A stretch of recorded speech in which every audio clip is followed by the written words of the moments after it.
तो आप सभी का बहुत ही स्वागत है आपके इस प्यार भरे चैनल इंग्लिश विद अंकित सोनी पे। आज की क्लास में हम लोग बात करने वाले हैं एग्जेक्टिव को। अगर मैं एग्जेक्टिव को थोड़ा सा और आगे लेकर के चलता हूँ, तो लास्ट क्लास में हमने क्या है एग्जेक्टिव को प्रॉपर एग्जेक्टिव की तरीके से पढ़ लिया था, फिर वहां तक का हमने पढ़ लिया था। अब उसी के अगर हम आगे चलते हैं, इसी में मैंने आपको एक बात बताया था जो कि था नाउन मॉडिफायर। एक बात मैंने आपको बताया था वो था क्या, नाउन मॉडिफायर।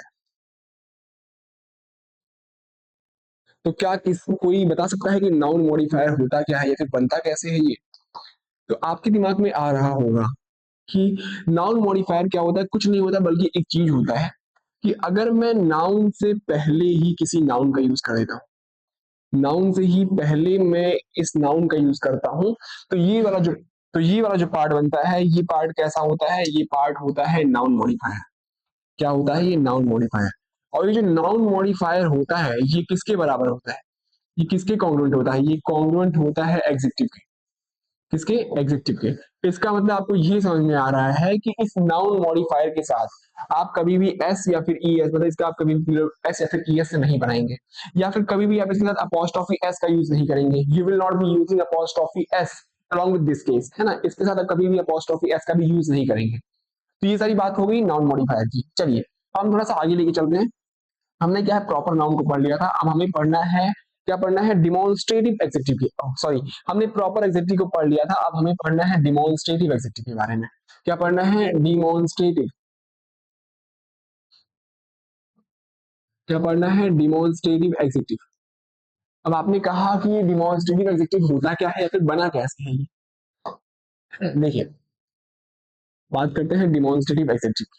अगर डिमॉन्स्ट्रेटिव एग्जेक्टिव की बात की जाए तो ये क्या करता है, ये पॉइंट आउट करता है किसी चीजों को। पॉइंट आउट करने का मतलब कि इशारा करता है किसी चीज की तरफ। ये क्या करता है, पॉइंट आउट करता है। पॉइंट आउट करने का मतलब कि ये किसी की तरफ इशारा करेगा, है ना। अब ये इशारा किसकी तरफ करेगा, ये पॉइंट आउट तो करेगा लेकिन करेगा किसकी तरफ, देखिए आपके दिमाग में ये भी आ रहा होगा कि ये पॉइंट आउट करता है तो पॉइंट आउट करता है किसी पर्सन को, किसी प्लेस को, या फिर यही किसी थिंग को ये पॉइंट आउट कर सकता है। आपने कहा बिल्कुल, हमें आपको ये सारी चीज समझ में आ रही होगी। चलिए थोड़ा सा और आगे चलते हैं अब। चलिए, तो ये तो बात हो गई यहाँ तक। अब हम बात करते हैं कि ये डिमॉन्स्ट्रेटिव एग्जेक्टिव में होते कौन कौन से हैं, या फिर कौन कौन से ऐसे एग्जेक्टिव्स हैं जो कि क्या है डिमॉन्स्ट्रेटिव एग्जेक्टिव की कैटेगरी में आते हैं। तो सबसे पहला जो इसमें आता है वो आता है दिस, फिर दैट, फिर से है दीज, और फिर क्या है दोज है। सबसे पहला कौन सा है, दिस है, फिर है दैट, दीज और फिर दोज। ये दिस जो है ये किसका प्लूरल है, नहीं ये जो दीज है ये दिस का प्लूरल है। ऐसे ही दैट जो है ये दैट दोज का प्लूरल है। चलिए बात करते हैं।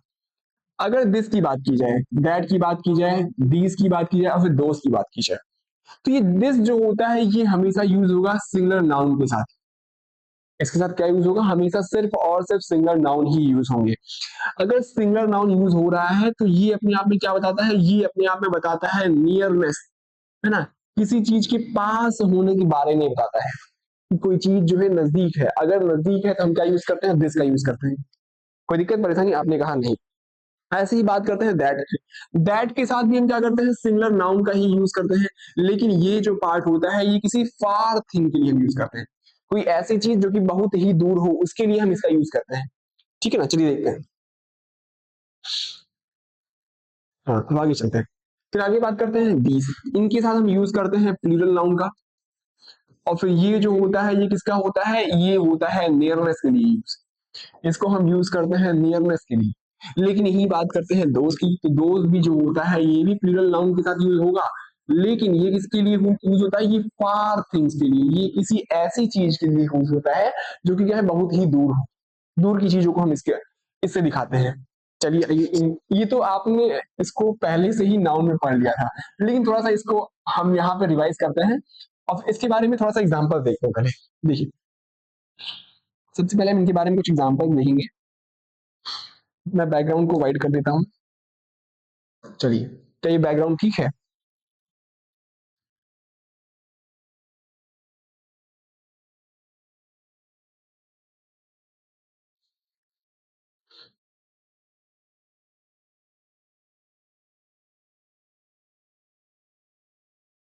चलिए देखते हैं। आप लोग बताइए कमेंट में कि क्या ये बैकग्राउंड ठीक है। मेरे एंड से तो सारी चीजें ठीक है, चलिए देखते हैं।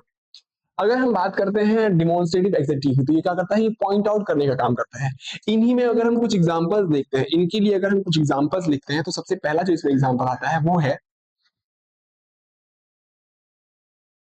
लिखा हुआ है आई डोंट लाइक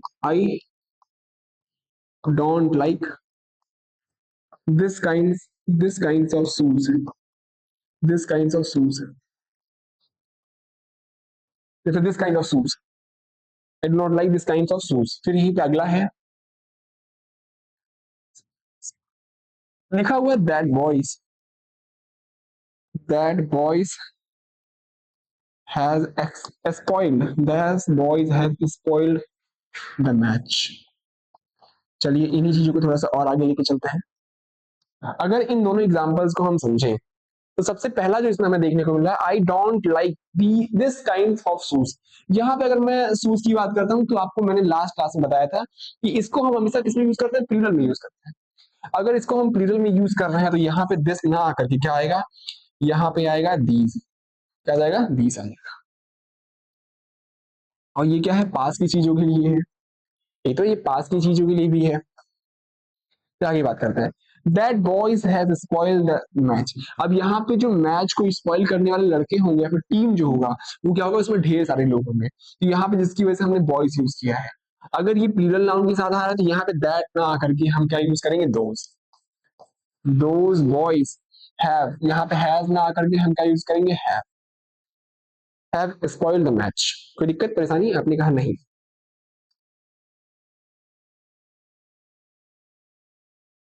चलिए देखते हैं, आगे चलते हैं। Let me go on with this. देखिए, अब आगे बात करते हैं। ये तो बात हो गई डिमॉन्स्ट्रेटिव एग्जेक्टिव की। अगर मैं इसी में आपसे बात करता हूँ पोसेसिव एग्जेक्टिव की, इसी में अगर हम आपसे बात करते हैं किसकी, पोसेसिव एग्जेक्टिव की, देख लीजिए। पोसेसिव एग्जेक्टिव, आपने कहा ये पोसेसिव एग्जेक्टिव होता क्या है। आपने पोसेसिव नाउन तो पढ़ा होगा, एक ऐसा नाउन जो कि क्या है, पोजीशन दिखाने के लिए यूज हो रहा था, उसको हम क्या कहते थे, पोसेसिव एग्जेक्टिव कहते थे। लेकिन अगर मैं पोसेसिव पोसेसिव नाउन कहते थे, लेकिन अगर मैं पोसेसिव एग्जेक्टिव की बात करता हूँ, तो यहाँ पे कुछ एग्जांपल्स हमें दिए गए हैं, तो इसके पार्ट्स को कौन कौन से होते हैं देख लीजिए। इसमें आता है माई, आवर, योर, फिर माई, आवर, योर, ऐसे बहुत सारी है, देख लीजिए। फिर लिखा हुआ है हिज, हर, इट्स, देयर। ये सब किसके किसके पार्ट्स हैं, ये सब पार्ट्स हैं पोसेसिव एग्जेक्टिव के। आपको यहाँ पे ये समझ में आना चाहिए कि इन सब के बाद हमेशा हम क्या यूज करते हैं, एक नाउन का भी यूज करते हैं। We also use a noun after all these adjectives. इन सभी एग्जेक्टिव्स के बाद हमें क्या यूज करना रहता है, एक नाउन को यूज करना रहता है। चलिए आइए समझते हैं।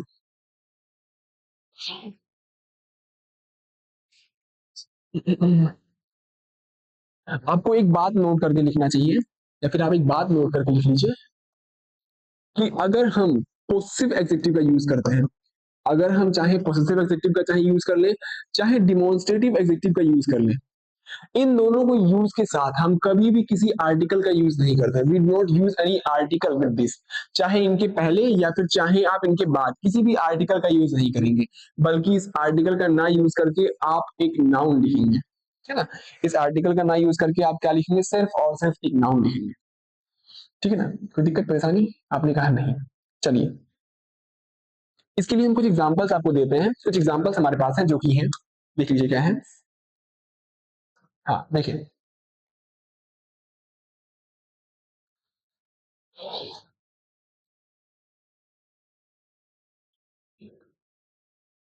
देखते हैं उनके लिए कुछ एग्जांपल्स हमारे पास है। एग्जांपल नंबर 1, इस एग्जांपल में हमें बताया जाता है,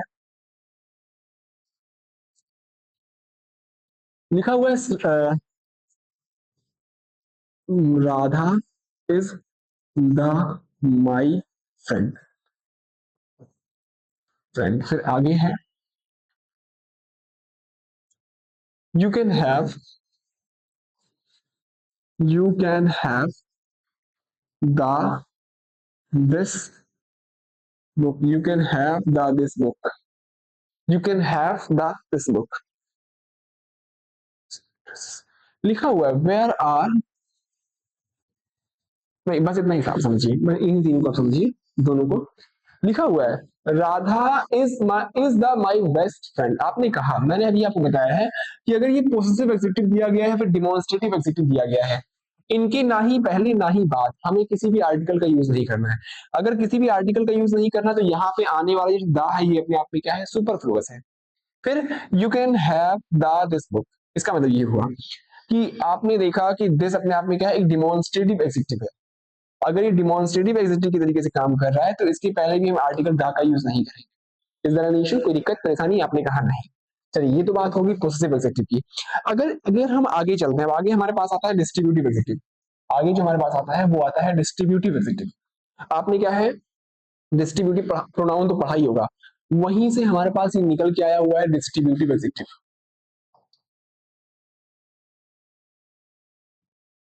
डिस्ट्रीब्यूटिव एग्जेक्टिव। अब आपने कहा ये डिस्ट्रीब्यूटिव एग्जेक्टिव होता क्या है?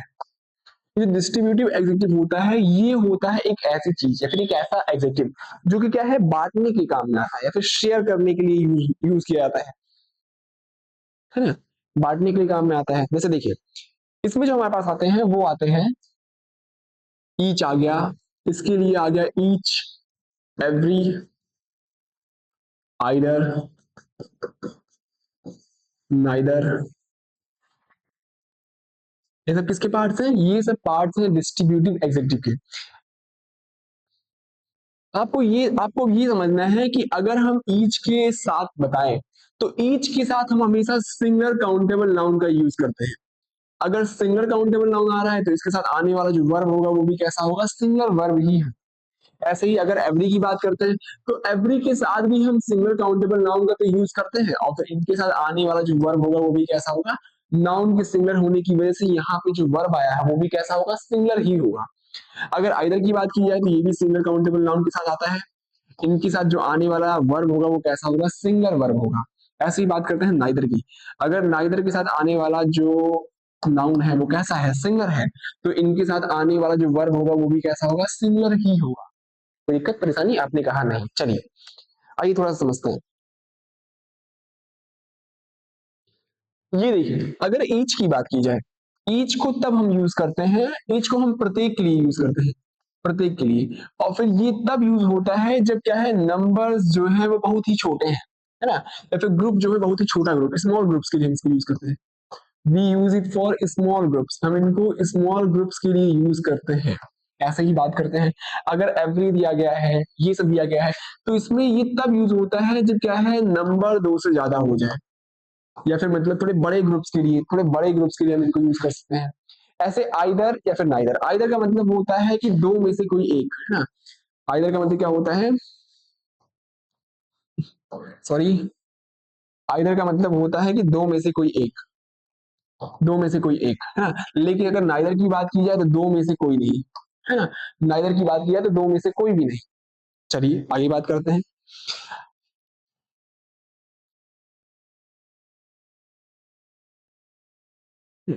यहाँ पे एक चीज और लिखी गई है कि अगर हम इनकी बात करते हैं तो इनके साथ कभी भी क्या है, किसी भी आर्टिकल का यूज नहीं होगा, किसी भी आर्टिकल का हम यूज नहीं करेंगे, बल्कि इनके तुरंत बाद हम डिस्ट्रीब्यूटिव एग्जेक्टिव का यूज करके क्या कर देंगे, डिस्ट्रीब्यूटिव एग्जेक्टिव का यूज करके हम क्या है, जो हमें नाउन दिया गया है इसको लिख देंगे, उसको लिखते हैं। ठीक है, चलिए आगे बात करते हैं। अगर इनके लिए एग्जाम्पल देखा जाए, इन पे बेस्ड अगर थोड़ा सा एग्जाम्पल देखा जाए तो इसके लिए जो एग्जाम्पल आता है वो आता है, इनके लिए जो एग्जाम्पल्स हमें देखने को मिलते हैं वो मिलते हैं,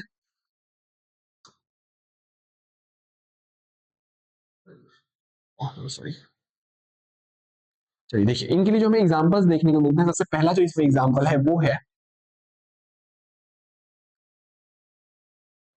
लिखा हुआ है you not have the neither box to open, you not have the neither box to open.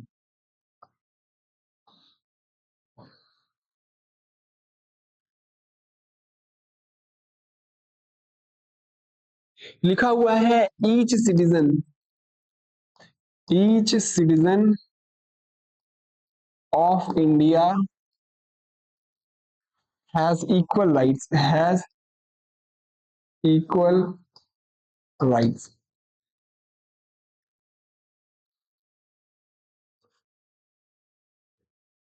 लिखा हुआ है I know each every member of this family.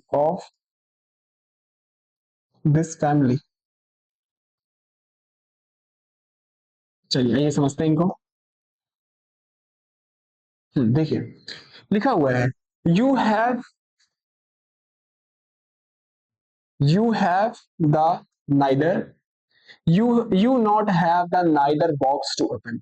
आपने देखा है, आपने देखा कि ये जो नाइदर होता है ये बनता है नॉट प्लस आइदर से। नाइदर जो होता है ये नॉट प्लस आइदर से बनता है, इसी को हम क्या बनाते हैं, नाइदर। चलिए अगर ये नाइदर यहां से बन रहा है तो इसका मतलब ये हुआ कि आपको अगर पहले से ही सेंटेंस में नॉट का सेंस आ रहा है तो आप फिर से नॉट का यूज नहीं करेंगे। You will not be using not again. फिर देखिए आपने देखा कि ये नाइदर जो है क्या है, डिस्ट्रीब्यूटिव एग्जेक्टिव का केस बन रहा है। अगर डिस्ट्रीब्यूटिव एग्जेक्टिव आ रहा है तो इसके साथ हम किसी भी आर्टिकल का भी यूज नहीं करते, तो आर्टिकल का भी यूज नहीं होगा। कोई दिक्कत परेशानी? आपने कहा नहीं। चलिए देखते हैं। Each citizen of India has equal rights. आपने कहा सिटीजन जो है बहुत ही मतलब बहुत ही कम सिटीजन नहीं है, बल्कि इंडिया में बहुत सारे लोग हैं। इंडिया के जो सिटीजन मतलब यहाँ पे जो रहने वाले सिटीजन हैं बहुत सारे लोग हैं। तो यहाँ पे ईच कहना सही नहीं है, हम क्या कहेंगे, एवरी। क्या कहेंगे, every. Every citizen of India. फिर देखिए यहाँ पे ये हैज ना होकर के क्या, हैव इक्वल राइट्स। आगे आगे देखते हैं। I know every member of this family. I know every member of this family. देखिए आपने कहा कि ये जो मेंबर होगा, ये जो मेंबर्स होंगे एक फैमिली में कितने मुश्किल से 5 6 7 7 लोग ही होंगे। इसका मतलब बहुत ही कम लोग हैं। अगर बहुत ही कम लोग हैं तो छोटे ग्रुप्स के लिए हम एवरी ना यूज करके हम क्या यूज करते हैं, ईच यूज करते हैं। Each member of this family. Is there any issue? कोई दिक्कत परेशानी बताइए। चलिए हम आगे चलते हैं थोड़ा सा। देखिए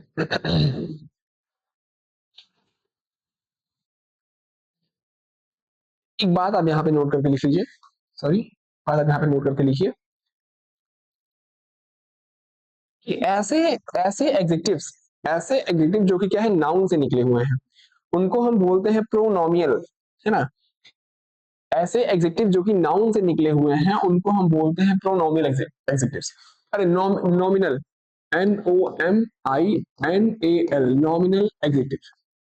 इसका मतलब ये क्या हुआ कि ऐसे एग्जेक्टिव जो कि किससे निकल के आए हुए हैं, जो कि नाउन से आए हुए हैं, नाउन से बने हैं, उन्हीं को हम क्या बोलते हैं, नॉमिनल एग्जेक्टिव बोलते हैं। तो इसमें कौन सा आता है, इसमें आता है कौन सा आता है, प्रॉपर एग्जेक्टिव। इसमें आता है प्रॉपर एग्जेक्टिव।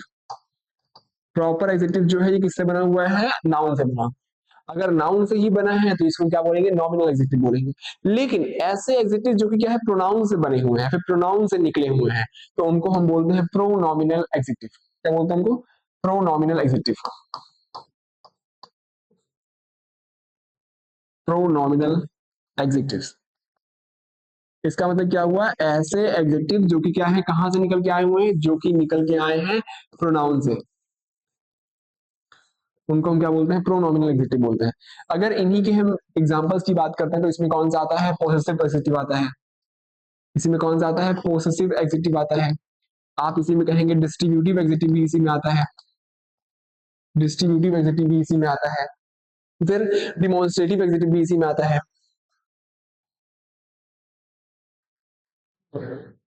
डिमॉन्स्ट्रेटिव एग्जेक्टिव भी इसी में ही आता है। कोई दिक्कत परेशानी? आपने कहा नहीं। चलिए देखते हैं। आप ये बात नोट करके देखिए।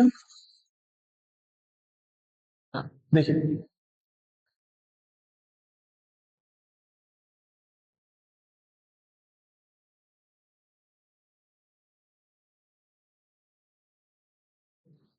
देखिए आपको यहाँ पे ये समझ में आ रहा है कि ऐसे एग्जेक्टिव जो कि क्या है नाउन से बने हुए हैं या फिर जो नाउन से बन रहे हैं उनको हम क्या बोलते हैं, उन्हीं को हम बोलते हैं नॉमिनल एग्जेक्टिव्स, या फिर वो नॉमिनल एग्जेक्टिव की कैटेगरी में आते हैं।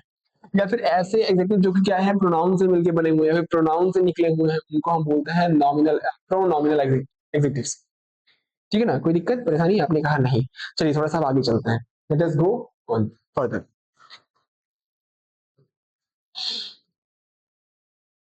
चलिए देखते हैं।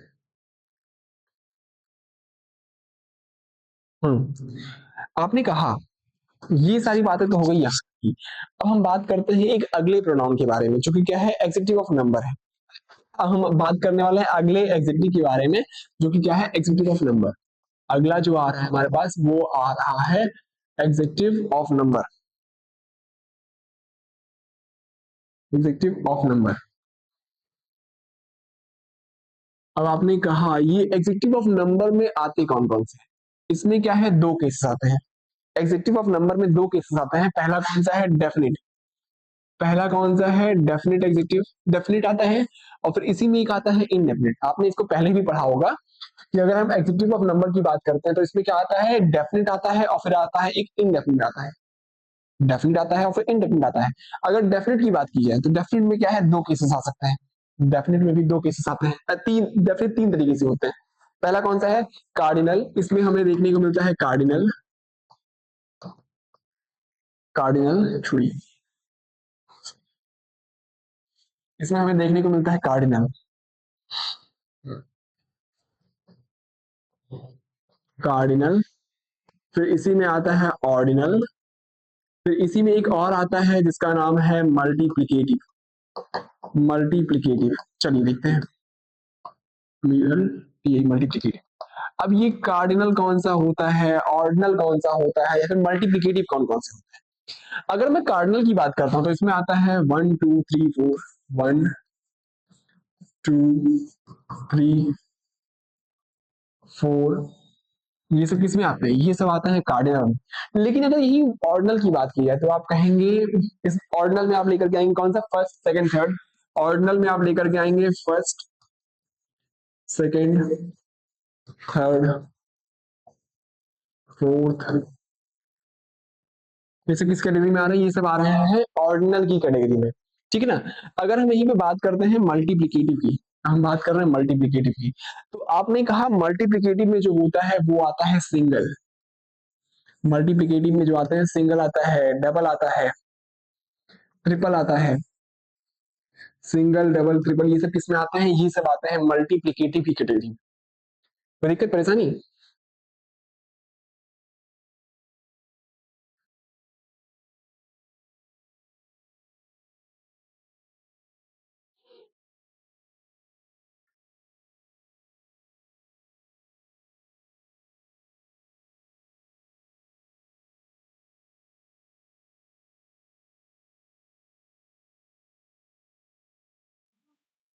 चलिए आगे देखते हैं।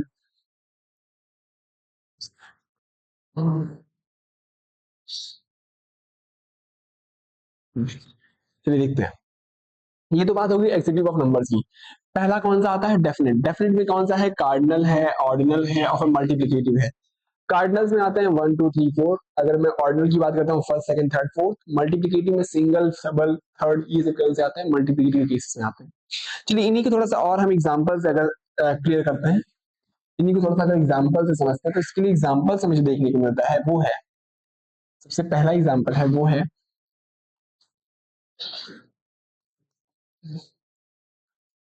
Example number 1। इसमें कहा जाता है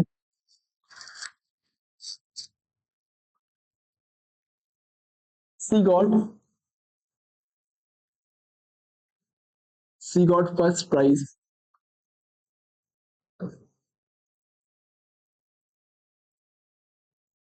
इन the quiz. She got first prize in the quiz quiz.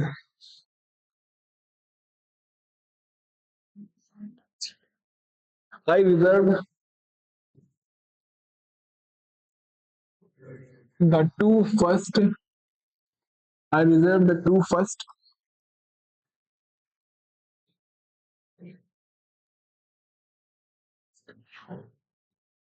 two first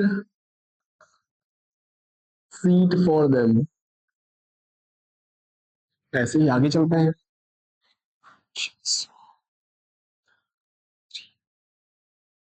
लिखा हुआ है Isha saw the double three buses in Lucknow. In Lucknow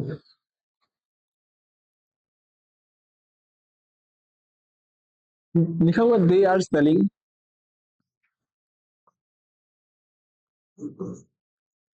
they are selling the 2 second hand scooters. Scooters they are selling the 2 second hand scooters. ठीक है ना, लिखा हुआ है the two single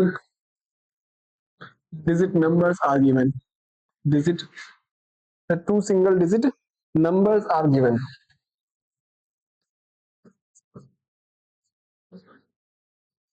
चलिए देखते हैं। 2 single digit numbers are given। अगर इन सबको हम थोड़ा सा समझें, इनको सॉल्व करने से पहले या फिर इन एग्जांपल्स को समझने से पहले मैं आपको एक चीज बताना चाहता हूँ, है ना। देखिए पहले एग्जांपल्स को समझने से पहले मैं आपको एक चीज बताना चाहता हूँ। उसमें लिखा हुआ है कि अगर नाउन से पहले क्या है, हमें कोई ऑर्डिनल नंबर देखने को मिलता है। क्या है? ऑर्डिनल नंबर देखने को मिलता है। तो हम क्या करेंगे, इसको स्पेसिफिक बनाने के लिए हम आर्टिकल द का यूज कर लेते हैं। ये तो बात होगी पहली। ये तो पहला पॉइंट हो गया कि अगर हमें कोई नाउन देखने को मिलता है उसके साथ ऑर्डिनल नंबर है तो उसे स्पेसिफिक बनाने के लिए हम आर्टिकल द का यूज कर देते हैं। कोई दिक्कत? फिर देखिए, अगर आपको ये बताया जा रहा है कि आपको नाउन दिया गया है, इसी नाउन से पहले तीनों केसेस आ जा रहा है, वो ऑर्डिनल भी आ रहा है, मल्टीप्लिकेटिव भी आ रहा है और फिर कार्डिनल भी आ रहा है, तो इसका जो अरेंजमेंट होता है वो सबसे पहले हम लिखते हैं ऑर्डिनल नंबर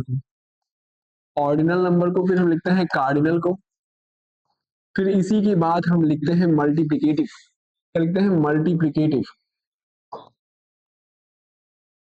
कौन सा लिखते हैं? मल्टीप्लिकेटिव को लिखते हैं, फिर नाउन को लिखते हैं। एक चीज और समझिए कि अगर हम ये तीनों चीजें हमें दी गई हैं तो इसको भी स्पेसिफिक बनाने के लिए इनसे पहले हम आर्टिकल द का भी यूज कर देते हैं।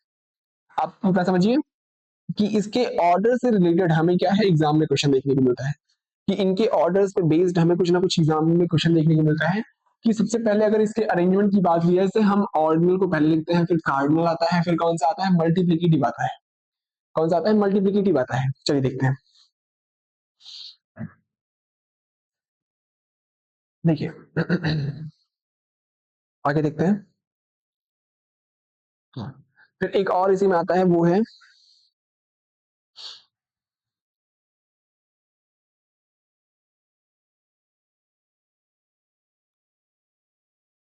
अगर हमें तीसरा जो आता है वो आता है कि अगर हमें नाउन दिया गया है, इस नाउन से पहले क्या आ रहा है? कार्डिनल नंबर आ रहा है। इस नाउन से पहले कोई कार्डिनल नंबर आ रहा है तो कार्डिनल नंबर आने की वजह से हम इसके साथ क्या यूज कर देंगे? ए या फिर एन का यूज करेंगे। इसके साथ क्या यूज कर देंगे? ए या फिर एन का यूज करेंगे। ऐसे ही चौथा जो है वो है, पर देखिए तो यहीं पे दिया गया है कि अगर नाउन आया हुआ है, इसी नाउन के साथ क्या है?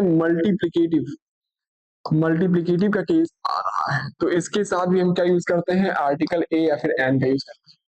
फिर से समझिए कि अगर हमें क्या है, नाउन से पहले कोई ऑर्डिनल नंबर मिलता है तो इस ऑर्डिनल नंबर को स्पेसिफिक बनाने के लिए हम क्या यूज करते हैं? आर्टिकल द का यूज करते हैं।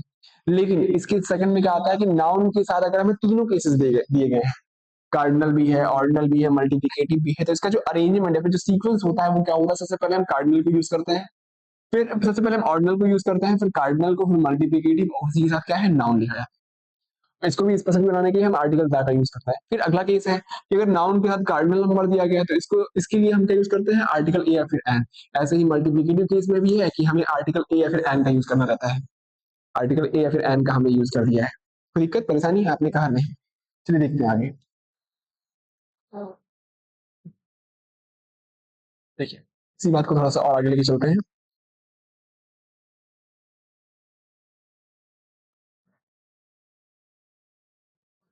देखिए इन्हीं बातों को थोड़ा सा और आगे लेके चलते हैं हम।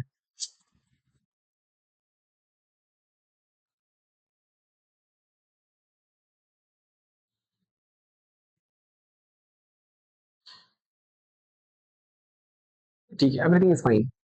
चलिए समझते हैं थोड़ा सा और।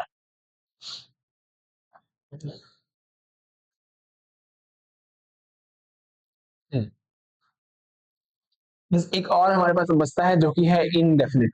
एक और हमारे पास यही बचता है, इसका नाम है इनडेफिनिट। लेकिन इससे पहले हम अपने जो एग्जांपल्स हमें दिए गए थे उन एग्जांपल्स को पढ़ेंगे, फिर उन एग्जांपल्स को करेंगे। यहाँ पे लिखा हुआ है she got first prize in the quiz. आपने कहा फर्स्ट अपने आप में क्या है, किसको दिखा रहा है ये फर्स्ट? आपने अगर देखा होगा ये जो फर्स्ट है ये कौन सी कैटेगरी में आ रहा है? फर्स्ट जो है ये आ रहा है ऑर्डिनल की कैटेगरी में। अगर ऑर्डिनल की कैटेगरी में आ रहा है तो फिर हमने क्या यूज कर दिया है, आर्टिकल क्या का भी यूज कर दिया है। आगे देखते हैं। I reserve the two first seat for them. आपको यहाँ पे अरेंज करना है तो टू अपने आप में कौन सा हो गया, सबसे पहले हो गया ये हो गया ऑर्डिनल। ये कौन सा हो गया, ऑर्डिनल कॉर्डिनल हो गया। फिर अगला जो है ये आ रहा है ऑर्डिनल। तो इसके सीक्वेंस को अगर अरेंज करना रहेगा सबसे पहले हम कौन सा लिखेंगे, सबसे पहले हम लिखेंगे फर्स्ट। सबसे पहले कौन सा आ जाएगा, ये फर्स्ट आ जाएगा, टू इधर आ जाएगा। I reserve the first two seat for them. Isha saw the double three bus in Lucknow. तो आपने कहा ये इसको कैसे करेंगे, three double bus in Lucknow. Three double bus in Lucknow. आपने कहा इसको यहां से हटा कर इसको यहां पे करेंगे और इसको यहां पे, three double bus in Lucknow. They are selling the two second hand cars. तो ये सेकंड को पहले इधर कर देंगे फिर इसको इधर कर देंगे। फिर the two single digit numbers are given. आपने कहा यहाँ इसका अरेंजमेंट तो बिल्कुल सही है, टू पहले फिर उसके बाद में ये उसके बाद में ये और फिर नंबर्स अपने आप में बिल्कुल सही है ये। तो ये वाला जो क्वेश्चन रहेगा ये बिल्कुल सही रहेगा। ठीक है ना? इसी को थोड़ा सा आगे लेके चलते हैं, चलिए देखते हैं। अगला इसी में आता है जो कि है इनडेफिनिट। अगला जो आता है वो आता है इनडेफिनिट। अगर इनडेफिनिट की बात की जाए तो इनडेफिनिट में कौन कौन सा आता है देख लीजिए। अगला जो आ रहा है वो आ रहा है इनडेफिनिट। इनडेफिनिट एक और इनडेफिनिट। तो इनडेफिनिट में कौन कौन से आते हैं, फिर इनडेफिनिट की चीज में हम रखते हैं किसको किसको। सबसे पहला जो आता है मैनी फ्यू सम। इसमें आता है many few some little a little the little few a few the few. ये सब किसकी कैटेगरी में आते हैं, ये सब आता है इनडेफिनिट की कैटेगरी में। एक और इसी में आता है जो कि है सेवरल। सेवरल ये सब किसी कैटेगरी में आ रहे हैं, इनडेफिनिट की कैटेगरी में आ रहे हैं। तो आपको यहाँ पे ये समझ में आना चाहिए कि अगर मैं बात करता हूं I have many friends, I have many friends. तो आपने कहा कि many I have many friends, तो मैनी फ्रेंड होने का मतलब कि कोई नंबर डिसाइडेड है कि हाँ आपके पास इतने ही फ्रेंड है, इसका मतलब आपके पास दो हो सकते हैं, तीन हो सकते हैं, है ना? इसका मतलब यहाँ पे ये जो नंबर्स है वो क्या है, इनडेफिनिट है। आप उसको इतना क्लियरली नहीं बता रहे कि आपके पास इतने फ्रेंड हैं इतने नहीं। कोई दिक्कत? आपने कहा नहीं। चलिए देखते हैं। तो आज के लिए बस इतना ही रखते हैं, है ना? आज के लिए बस इतना ही रखते हैं। बहुत बहुत धन्यवाद।